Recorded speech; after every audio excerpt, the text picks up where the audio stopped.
Hello, good afternoon. For this interview, I would like to know more about you and who you are and what you do. Okay, first question, let's get started. First and foremost, my name is Santos Gonzalez. I'm sure everybody here would like to know as well. What is your name? My name is Fabiola Rodriguez. Fabiola, how old are you? I am 42 years young. You're indeed young, Ms. Rodriguez. And where were you born? I was born in a small place called Veracruz, Mexico. And how far is that from where we currently are here in Texas? As far as how long does it take to get there, or as far as miles wise? Because mile wise, I have no clue. How far But would it take to get there? how long will it take to get there?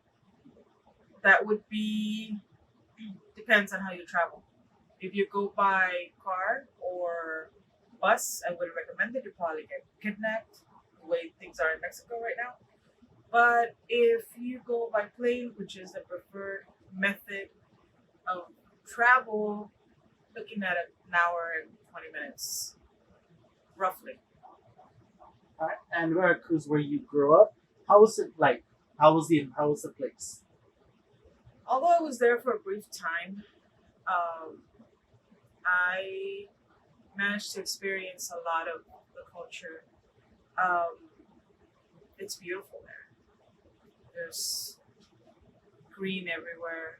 Um, most of the meals, people live from the land, so you can say everything is pretty much organic.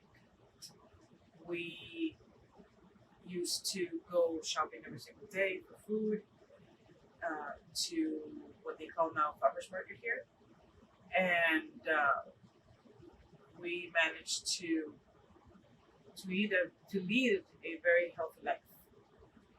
Sounds like a beautiful place. If that's the case, why did you move to the United States?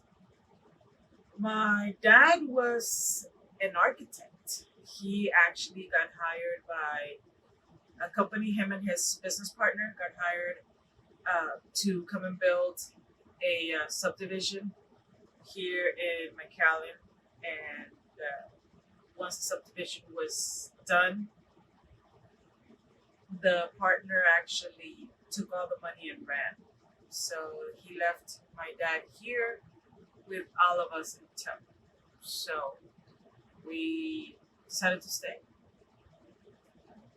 What can you tell me about your parents? You mentioned your father was an architect. What about your mother? My mother is another story.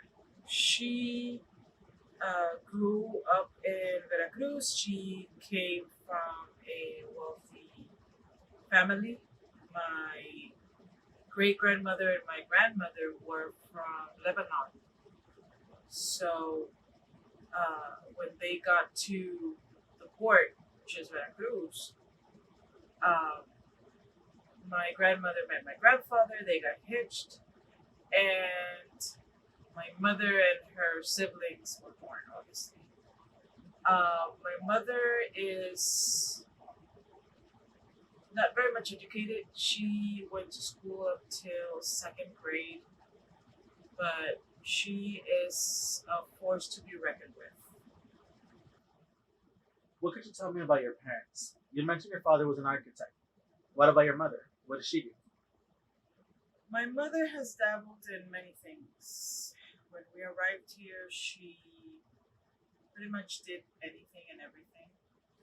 She was from a warehouse worker to cashier to selling shoes. Um, but as of late, she came back to her roots. Um, she came back to the family business. Family business, and what would that be? Something. In the previous question, you said that your mother would practice Santeria. Can you tell me more as to what that entails? My mom would practice Santeria or brujeria, as they call it in Veracruz. Basically, what it is you invoke spirits to either heal, protect, or flat out give you a glimpse into the future. It basically entails anything and everything that you can imagine. Um, there is a lot of people that I guess try to say that santeria or brujeria is their passion, or they're accomplished by it, but it really the ability to do it is very selective. Okay. And though this belief of spirituality, what makes it unique? Can anyone do it? No, not anyone can do it. My descendants from Lebanon used to help people go across borders with undetected with the help of brujeria or santeria. It basically uh, takes a lot of you. So very few people know how to channel that energy into what you need in order to make it happen. Through your santeria, you mentioned that it can heal people. How does that work? Basically, what you do is you take the energy that's around you and within you, and you focus that energy into the person you're trying to heal.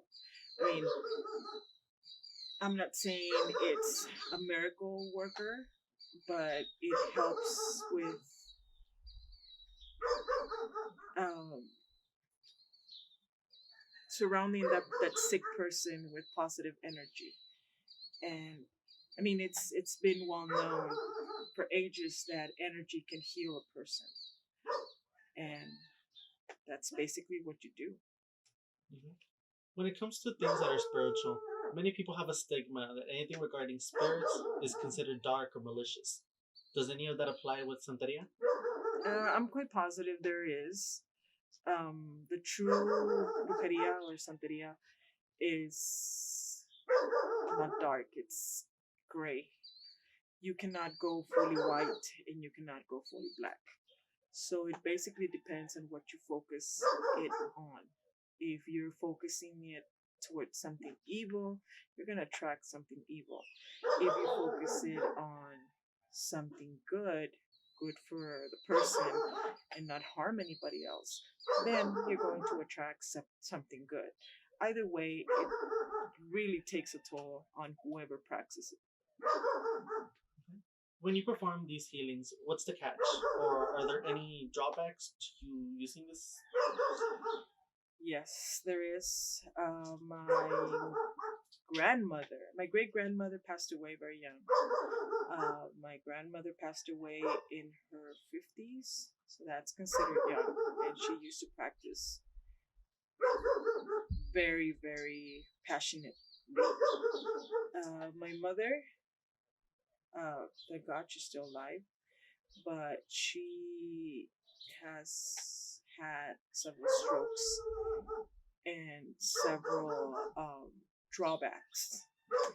When somebody practices, it makes you physically ill because you're giving away all your positive energy to the person you're trying to help. So it will affect you physically. Next question. Do you still perform any of these healings? I do not. I used to. I used to read cards. People ask me how I learned. It's unexplainable. You usually just read them. It's like if you're opening a book and reading the story.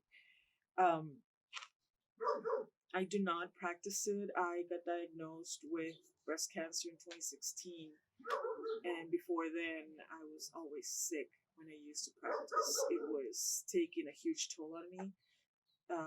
I managed to accomplish several things for the people that I helped, but in reality, it's since it's too physically demanding, both mentally and physically, I am not anymore. Since this was passed down to you from your mother, Would you consider teaching your children Santeria? My children, many of them have that type of gift, though they don't realize it. It's something that you are born with, so it's not being taught. I started noticing that I had it when I was around 14, 15. Started reading cards at 16 and didn't stop until my late 20s. So I know they have it. I haven't pointed out to them because I don't want them to become ill or to become too obsessed with it. But if they decide to, I guess, figure it out that they have it, and they come to me, I wouldn't mind letting them know how to protect themselves. All right. Well, that's all the questions I do have for you today. Thank you very much, Ms. Rodriguez, for taking the time to answer my questions. I appreciate everything you do.